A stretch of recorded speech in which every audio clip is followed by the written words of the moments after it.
ونشهد أن سيدنا ونبينا ومولانا محمدا عبده ورسوله أرسله الله تعالى إلى كافة الناس بشيرا ونذيرا.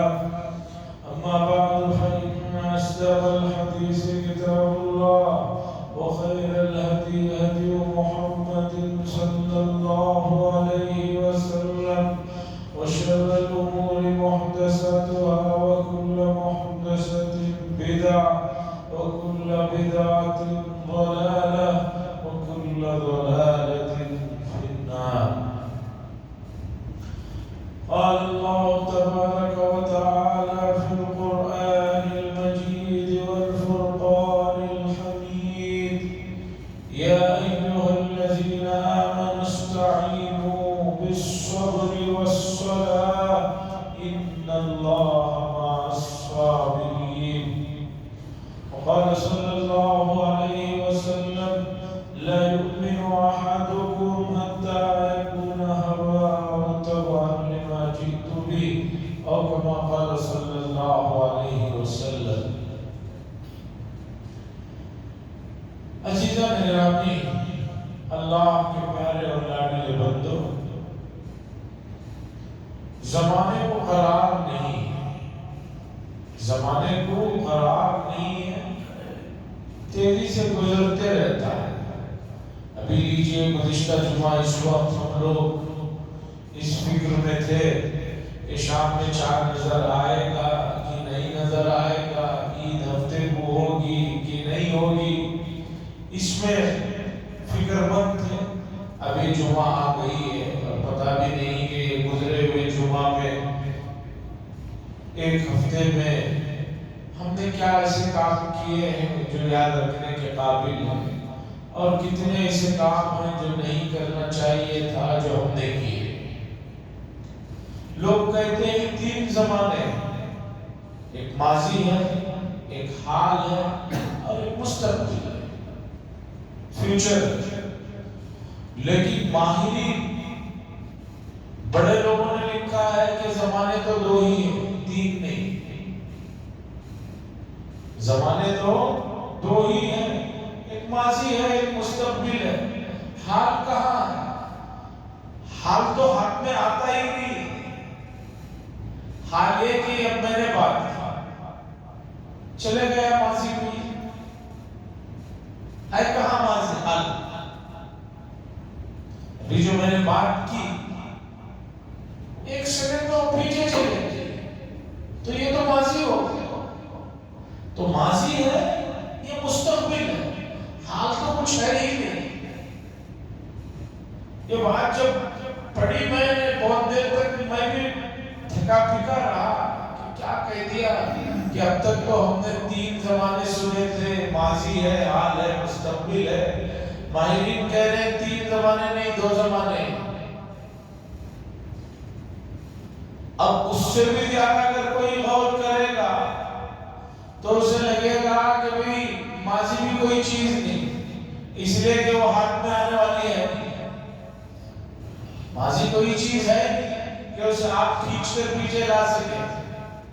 اب تو صرف فیوچر ہے، اس کے لیے آپ کو پلاننگ کرنا ہے، اسے بنانا ہے. برف کی طرح ہے زمانہ، کام میں لاؤ تو برف کام میں آ جاتا ہے، رکھے رہو پگھل کر ختم ہو جاتا ہے، کسی کام کا نہیں. گرمی کا موسم ہے، برف نکالا آپ نے، فوراً کسی چیز میں ڈالا، استعمال میں لا لیا تو ٹھیک، نہیں تو رکھا رہے گا تھوڑی دیر میں اور پگھل کر جو ہے پانی ہو جائے گا، پھر کسی کام کا. تو زمانے تین نہیں دو ہیں، بلکہ اگر غور کیا جائے تو دو بھی نہیں، ایک ہے، اس لیے کہ مستقبل ہے. ماضی تو واپس لا نہیں سکتے آپ. اسی لیے شریعت نے کہا کہ ماضی میں جو بھول چوک ہو گئی ہے اس پر زیادہ غور و خوض کر کے اپنا مستقبل مت برباد کرو. شیطان آتا ہے اور آ کر تمہیں اپنے ماضی کے گناہوں کو یاد دلاتا ہے، غلطیوں کو یاد دلاتا ہے. اب آدمی اسی سوچ میں بیٹھے رہتا ہے، اسی میں غمزدہ ہوتا ہے، اسی میں جو ہے پریشان ہوتا ہے، ہوتے رہتا ہے، تو حال بھی اس کا برباد ہوتا ہے، مستقبل بھی برباد. اس لیے شریعت نے کہا جو ماضی گزر چکا ہے اسے چھوڑو، آگے کی سوچو، اسے آگے کی سوچو۔ اگر ماضی کو سوچنا ہے تو صرف اتنا دیکھو کہ اس میں جو غلطی ہے کیوں ہوئی اور اسے کیسے بچنا چاہیے، اس نظریے سے دیکھو۔ باقی ماضی کو بیٹھ کر سوچنا، صرف سوچتے رہنا وقت کو برباد کرنے کے مترادف ہے۔ اس بات کو سمجھنے کی ضرورت ہے کہ زمانے کو قرار نہیں، زمانے کو قرار نہیں ہے، اور یہ سب علوم قرآن مجید نے بیان کیے۔ یہ سب چیزوں کو سمجھنے کے لیے قرآن مجید سمجھنا چاہیے۔ ابھی ایک تازہ علمی تحقیق میں آپ کو سناتا ہوں، آپ دنگ رہ جائیں گے اور حیران ہو جائیں گے کہ قرآن مجید نے جن چیزوں کو سالوں پہلے ذکر کیا، سائنس اب بعض چیزوں کے قریب بھی جا رہی ہے۔ قرآن مجید میں 15ویں پارے میں آیت ہے وَجَعَلْنَا اللَّيْلَ وَالنَّهَارَ آيَتَيْنِ فَمَحَوْنَا آيَةَ اللَّيْلِ وَالنَّهَارِ مُبْصِرَةً لِتَبْتَغُوا فَضْلًا مِّن رَّبِّكُمْ وَلِتَعْلَمُوا عَدَدَ السِّنِينَ وَالْحِسَابَ۔ اللہ فرماتے ہیں ہم نے بنایا رات کو، وَجَعَلْنَا اللَّيْلَ وَالنَّهَارَ، رات کو اور دن کو دو نشان کیا۔ فَمَحَوْنَا آيَةَ اللَّيْلِ، پس ہم نے مٹا دیا رات کو، یعنی رات کی روشنی کو مٹا دیا اور دن کو اجالے میں رکھا تاکہ لوگ اس میں کام کر سکیں، رزق کو تلاش کر سکیں۔ یہ آیت ہے فَمَحَوْنَا، فَمَحَوْنَا کا مطلب اور ترجمہ ہے مٹانا۔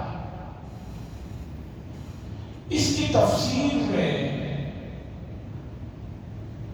بہت سی چیزیں آئی ہیں، ان میں ایک چیز آئی ہے حضرت عبداللہ ابن عباس رضی اللہ تعالیٰ عنہ کی تفسیر ہے۔ حضرت عبداللہ ابن عباس کون ہیں؟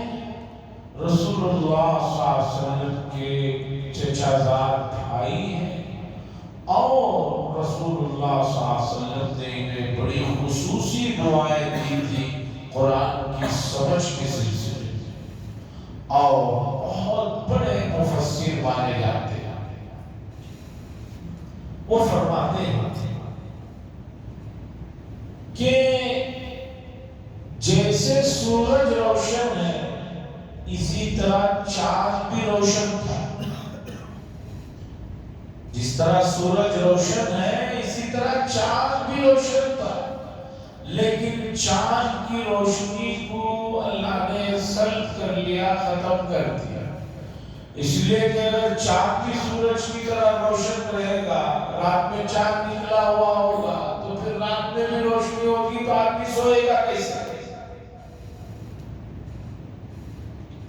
دن تو اجالا ہے، رات میں حقیقی طور پر نیند آتی ہے، بلکہ اکثر لوگ لائٹوں کو سب بند کر کے سوتے ہیں، الا یہ کہ کوئی آدمی ڈرپوک قسم کا ہے تو رات میں بھی لائٹ چلا کر سوتا ہے۔ میرے ایک دوست ہیں، اب تو ٹیوب لائٹ ہے، پہلے تو 40 واٹ 60 واٹ کے بلب ہوتے تھے، وہ 200 واٹ کا بلب جلا کر اپنے چھوٹے کمرے میں سوتے ہیں۔ دن میں تو 100 واٹ کا کام چل جاتا مغرب سے شام تک، رات میں سوتے اٹھتے 200 واٹ۔ اب تقریباً 55 سال عمر ہو رہی ہے، میں نے ابھی بھی ان سے پوچھا تو پتا چلا کہ وہی عادت ہے، الا ہے کہ کوئی اس طرح کی عجیب آدمی ہو جاتے ہیں، لیکن آدمی سوتے ہوئے اندھیرے کو چاہتا ہے تو رات کو اللہ نے اندھیرے والی بنائی تاکہ سو سکے۔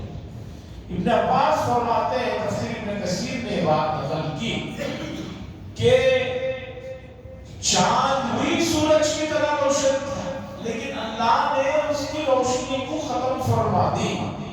یہ حضرت ابن عباس رضی اللہ تعالیٰ عنہ نے فرمایا ہے آج سے 1400 سال پہلے. اب سنیے، امریکہ میں جو ناسا ہے، ناسا کی تحقیق بتا رہی ہے، ابھی ناسا والوں نے قریب میں تحقیق کر کے بتایا ہے کہ چاند بھی کبھی روشن تھا، اس کی روشنی ختم کی گئی. سائنس کتنے ہزار سال بعد اس بات کو پہنچ رہی ہے؟ کم از کم قرآن کے حساب سے 1500 سال بعد پہنچ رہی ہے. ناسا والے کہہ رہے ہیں سورج ہی کی طرح چاند بھی مکمل روشن تھا، لیکن اس کی روشنی ختم ہوئی. کیوں ختم ہوئی، کیسے ختم ہوئی، ابھی وہ تحقیق نہیں آئی ہے.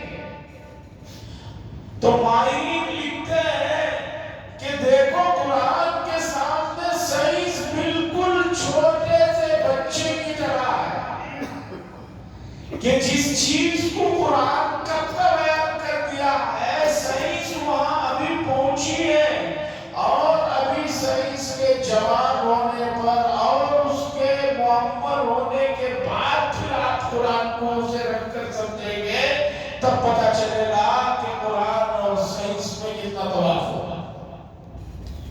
تو عزیزان گرامی، میں یہ بتانا چاہ رہا ہوں کہ قرآن مجید عظیم کتاب ہے جس کے اندر علم الاولین والآخرین کا ذخیرہ ہے.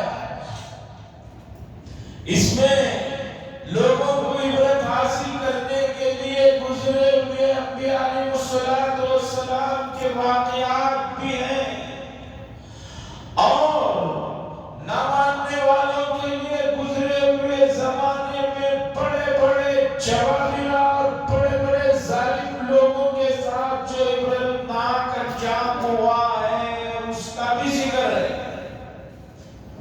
رونا یہ ہے کہ امت جو ہے قرآن کے قریب نہیں آتی.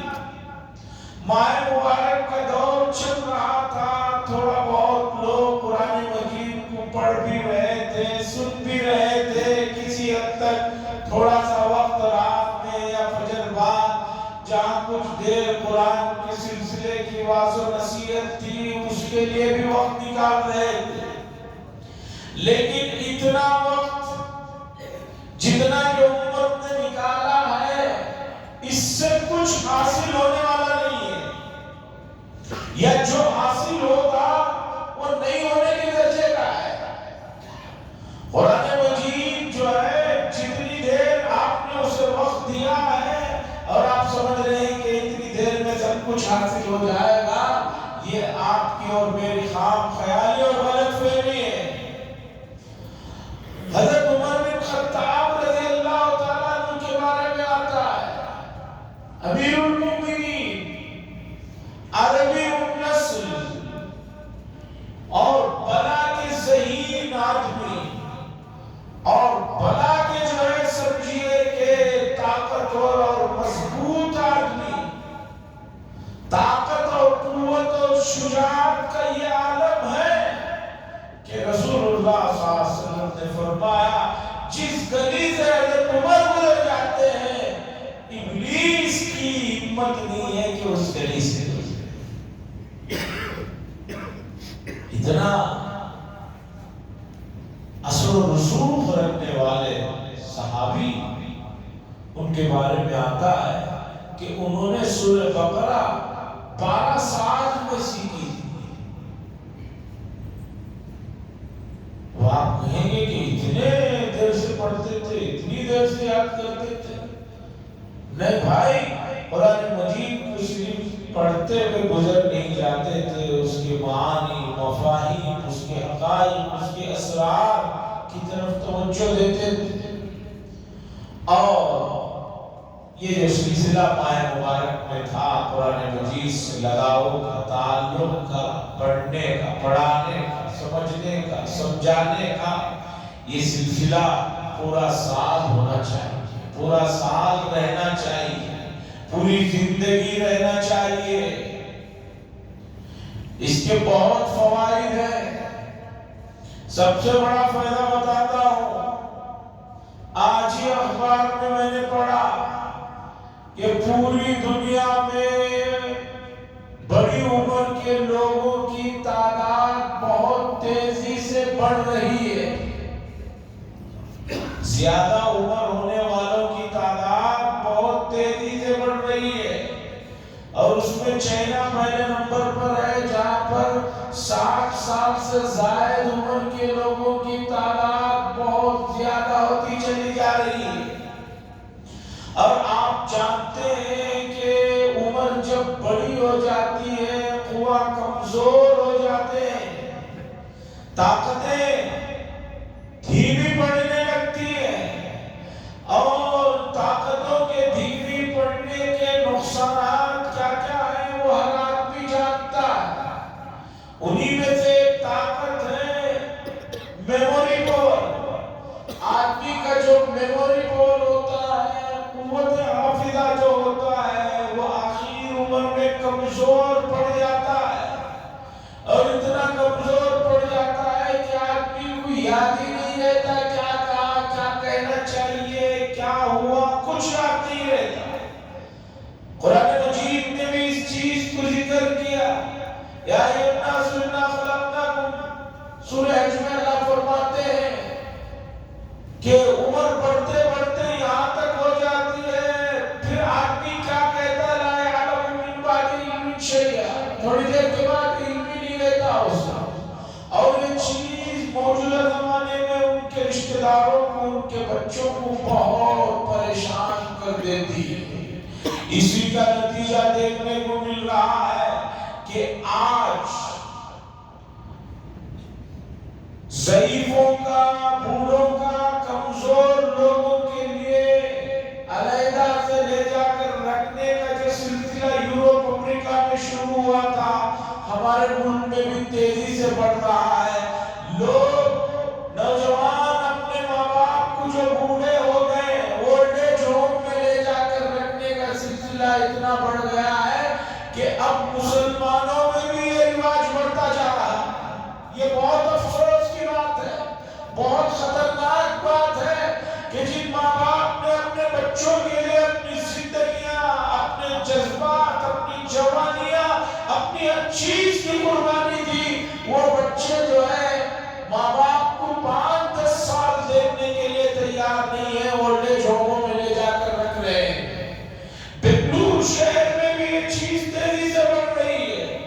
کئی لوگ مجھ سے اس سلسلے میں ملاقات کیے، میں نے سختی سے منع کیا کہ زکوٰۃ وغیرہ کی رقم جو ہے اولڈ ایج ہوموں پہ خرچ کرنا صحیح نہیں ہے، اس لیے کہ اولڈ ایج ہوموں میں جو لوگ کمزور بوڑھے رہ رہے ہیں، اس میں 90% وہ حضرات ہیں جو اپنے مالدار ہونے کے ساتھ ساتھ بہت صاحب حیثیت کے لوگ ہیں. ان کے بچے بھی بہت صاحب حیثیت لوگ ہیں، لیکن وہ سمجھتے ہیں کہ ماں باپ اپنے ساتھ رہیں گے تو بڑی پریشانی ہوگی، دقت ہوگی، اس لیے لے جا کر رکھ رہے ہیں. بات چل رہی تھی آخر عمر میں آدمی کا قوت حافظہ، میموری پاور کمزور ہو جاتا ہے. کیا کہا بھول جاتا ہے، کیا کھایا بھول جاتا ہے. حضرت مولانا مفتی محمود الحسن صاحب گنگوئی قدس سرہ نے فرمایا، کئی جگہ پر لکھا اس آیت کے ذیل میں کہ بھولنے کی بیماری صرف انہی لوگوں کو لاحق ہوتی ہے جو زندگیوں میں قرآن مجید کی تلاوت اہتمام سے نہیں کرتے. اور جو لوگ قرآن مجید کی تلاوت بہت اہتمام سے روزانہ جتنا بھی ہو سکے پڑھنے کی عادت بنائے رکھتے ہیں، انہیں آخری عمر میں بھولنے کی بیماری نہیں ہوتی. اور اس کا مشاہدہ میں نے تو کیا ہے. خود حضرت مفتی محمود الحسن صاحب قدس سرہ 91-92 میں ان کا انتقال ہو گیا تھا. 90 سال سے زیادہ عمر تھی. 1990-91 کی بات ہے. آنکھیں بھی کافی کمزور ہو گئی تھی. میرے استاد محترم مفتی شعیب اللہ خان صاحب دیوبند آئے. چھتا مسجد میں جہاں حضرت کی مجلس ہوتی تھی، بیٹھک ہوتی تھی، وہاں پر حضرت نے ایک مسئلہ پوچھا. مسئلہ پوچھنے کے بعد کہا کہ اس کی جو دلیل ہے اس کے لیے ہمیں کہاں دیکھو. مفتی صاحب نے فرمایا اب شامی میں دیکھو. اب شامی نام کی جو کتاب ہے وہ 6 جلدوں میں مفتی صاحب نے ہمارے استاد نے فرمایا کہ حضرت شامی نے کہا دیکھو مجھے کہیں نظر نہیں آیا، تو مفتی محمود رضا صاحب نے کہا کہ شامی کی فلان جلد میں دیکھو، اور جو ہے خاص طور پر کتاب کھولنے کے بعد جو سیدھی طرف کا حصہ ہے اس میں نیچے کی طرف دیکھو مل جائے گا فلان بحث میں۔ اسی وقت کتاب منگائی گئی، دیکھی گئی، اور وہیں پر جہاں مفتی محمود رضا صاحب نے کہا تھا وہ جزیہ مل گیا، وہ دلیل مل گئی۔ بتانے چاہ رہا ہوں ہم میں سے ہر آدمی یہ چاہتا ہے کہ آخری عمر میں لوگ ہمیں تانے نہ دیں کہ بھئی بہت بھولنے کی بیماری ہے، انہیں بھی چاہیے کہ وہ قرآن مجید کی تلاوت کریں، اور اتنی چھوٹی چیز کے لیے کوئی آدمی تلاوت کرے یہ بھی کوئی اچھی بات نہیں ہے۔ آدمی تلاوت کرے اس لیے کہ ہدی للمتقین، یہ رہنمائی، رہبری، راستہ دکھانے والی کتاب ہے، اس نیت سے آدمی قرآن مجید کی تلاوت کرے، اس لیے کہ اتنی بڑی چیز مل گئی تو باقی چیزیں تو ضمن آ ہی جاتی ہیں۔ جیسے کہ اگر کہا جائے کوئی آدمی کہے مجھے کچھ نہیں چاہیے، ایک گھر کی چابی دے دو،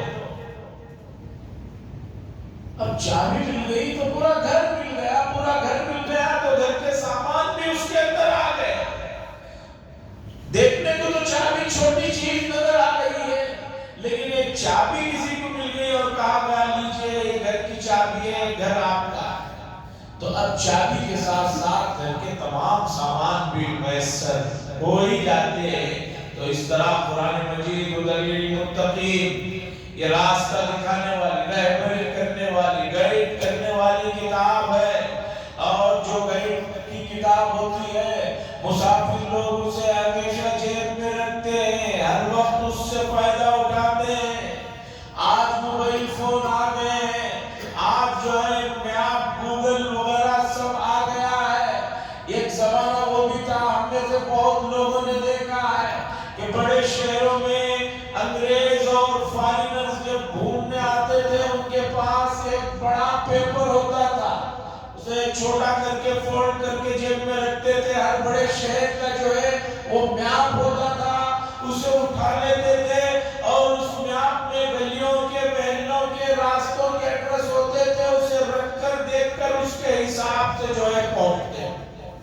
یہ ہم نے دیکھا ہے 1980-85 کے زمانے میں بنگلور شہر میں کوئی نیا آدمی آیا، کیونکہ زبان لینگویج کا مسئلہ ہوتا تھا فارینرز کے لیے، تو وہ اپنا میپ لاتے تھے، رکھ کر جو ہے اس کے حساب سے جو ہے پورا شہر ہمارے سے زیادہ وہ آسانی کے ساتھ گھوم لیتے تھے، اور کہتے تھے اس کے بعد یہ گلی ہے، اس کے بعد فلاں جگہ ہے، اور یہاں سے یہاں تک کا اتنا فاصلہ ہے۔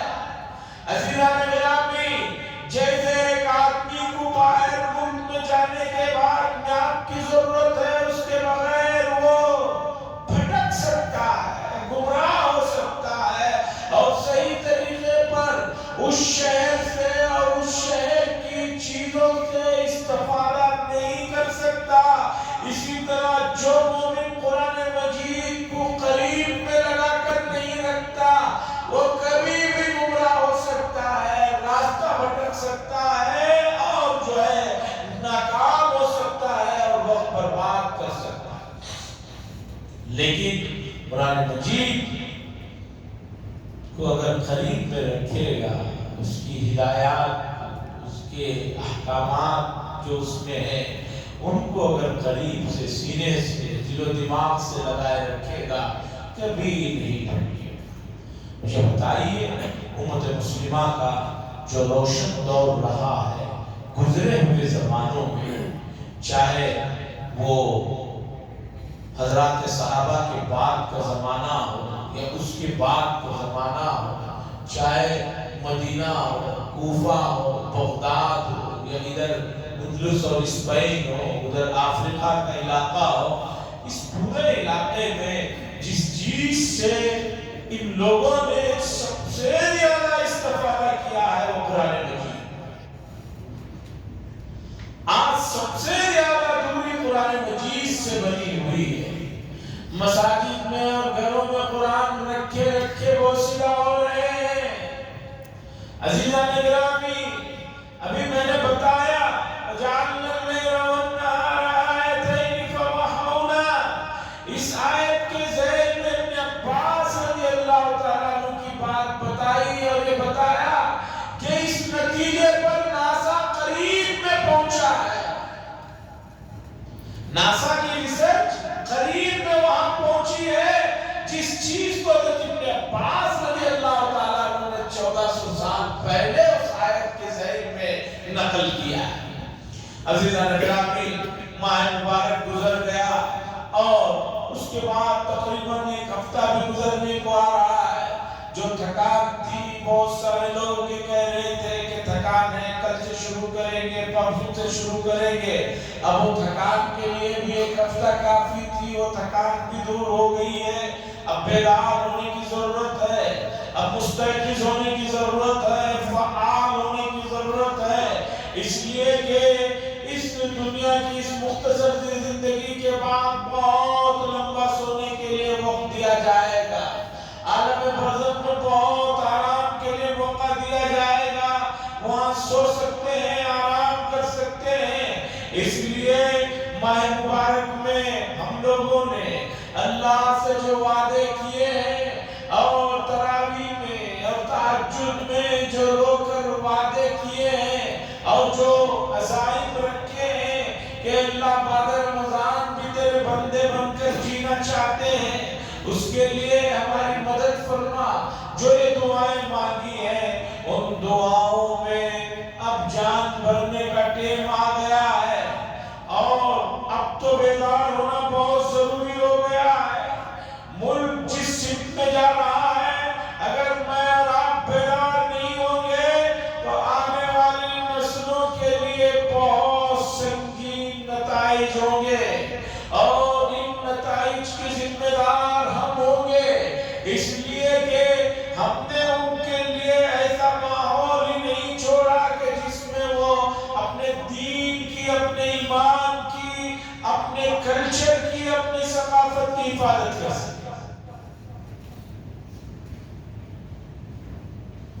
اور امت کو جس چیز کی طرف سب سے زیادہ نظر رکھنا ہے، سب سے زیادہ جدھر ویژن ہونا چاہیے، جدھر فوکس ہونا یا کرنا چاہیے، وہ ہے اجتماعی کام.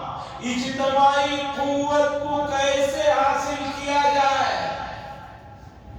یہ ملک جو دنیا کا اب اس وقت آبادی کے حساب سے بھی نمبر 1 پر آ گیا ہے اور قدرتی وسائل اور قدرتی ذرائع اللہ نے بے شمار یہاں پر رکھے. اور سب سے بڑا جو مسئلہ ہے جس کی طرف امت توجہ نہیں دی جاتی، وہ ہے کہ دعوت اللہ کے لیے سب سے موزوں اور بہترین یہ زمین ہے. اللہ کی طرف لوگوں کو بلانے کے لیے کسی طرح کی روک تھام اور کسی طرح کی قید و بند نہیں ہے. ایسے میں اگر ہم نے اپنی اجتماعیت کو نہیں برقرار رکھا اور اجتماعیت کی طرف نہیں گئے تو اللہ کی طرف بلانے والا عمل جو سب سے بڑا عمل ہے، جسے قرآن نے فرمایا وَمَنْ أَحْسَنُ قَوْلًا مِّمَّنْ دَعَا إِلَى اللَّهِ وَعَمِلَ صَالِحًا وَقَالَ إِنَّنِي مِنَ الْمُسْلِمِينَ. یہ عمل جو ہے مفقود ہو کر رہ جائے گا اور ختم ہو کر رہ جائے گا اور اس کے ذمہ دار اور اس کے مجرم ہم سب لوگ ہوں گے.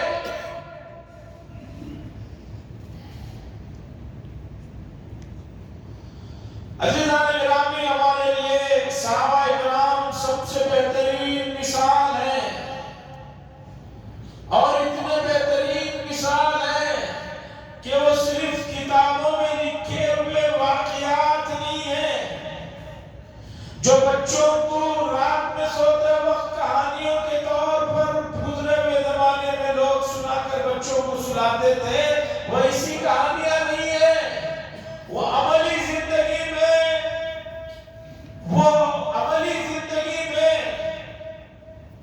وہ کام کر دکھائے ہیں کہ جس کام کو ہم بھی چاہیں تو کر شریعت مصطفی کوئی ایسی شریعت نہیں ہے کہ عملی طور پر جس کا صدور دنیا میں نہ ہوگا، ہوا ہے، ہوگا، اب ضرورت ہے کہ ہم اس کے حصےدار ہوں۔ حضرت عمر بن عبدالعزیز رحمہ اللہ 2 سال دور خلافت ہے ان کا، ان کے دور خلافت کے واقعات میں خاص طور پر آپ مطالعہ کیجئے ان کے دور خلافت کے زمانے کا عدل و انصاف کا یہ عالم تھا، اسی انصاف کا یہ نتیجہ تھا کہ ایک ہی نہر میں شیر اور بکری دونوں پانی پیتے تھے۔ شیر کی ہمت نہیں تھی کہ بکری پر حملہ کرے۔ عزیزان گرامی، یہ عملی طور پر پیش آئے ہوئے واقعات ہیں، اس لیے ضرورت اس بات کی ہے کہ ہم ان چیزوں کی طرف توجہ دیں اور کم ہمت نہ ہو، یہ نہ سوچیں کہ یہ نہیں ہو سکتا، یہ ناممکن ہے، یہ ممکن نہیں ہے، یہ سب شیطانی وسوسے اور دھوکے ہیں۔ وَلَا تَنَازَعُوا فَتَفْشَلُوا وَتَذْهَبَ رِيحُكُمْ وَاصْبِرُوا، اس کے لیے ضروری ہے یہ بات کہ آپسی اختلافات کو ختم کیا جائے، امت کی اجتماعی قوت اور طاقت جس میں ہے ان چیزوں پر نظر رکھی جائے، اور یہ تمام اسباق ہمیں کہیں اور نہیں قرآن مجید میں ملتے ہیں۔ وہی قرآن مجید جسے رمضان میں ہم نے لپیٹ کر باندھ کر گھر کے سب سے اوپر کے حصے میں رکھ دیا ہے، اسے نکالیے، اس کی طرف توجہ دیجئے۔ عزیزان گرامی، اسی کے ساتھ اپنے بچوں کی تربیت کی طرف خصوصی توجہ دیجئے، اور اپنے بچوں کی تربیت کے سلسلے میں 2 چیزیں ضروری ہیں۔ سب سے پہلے قرآن سے بے انتہا محبت، اور اس کے بعد اپنے نبی کی محبت ان کے دلوں میں بھر دیجئے۔ اور نبی کی محبت دلوں میں کیسے آئے گی؟ جب گھر کے اندر نبی کریم صلی اللہ علیہ وسلم کا چرچا ہوگا، تذکرہ ہوگا، ان کا ذکر ہوگا، ان کی سنتوں کے بارے میں بات ہوگی، ان کے واقعات کو پڑھا جائے گا، سنایا جائے گا، بتایا جائے گا، تب جا کر نہ محبت آئے گی۔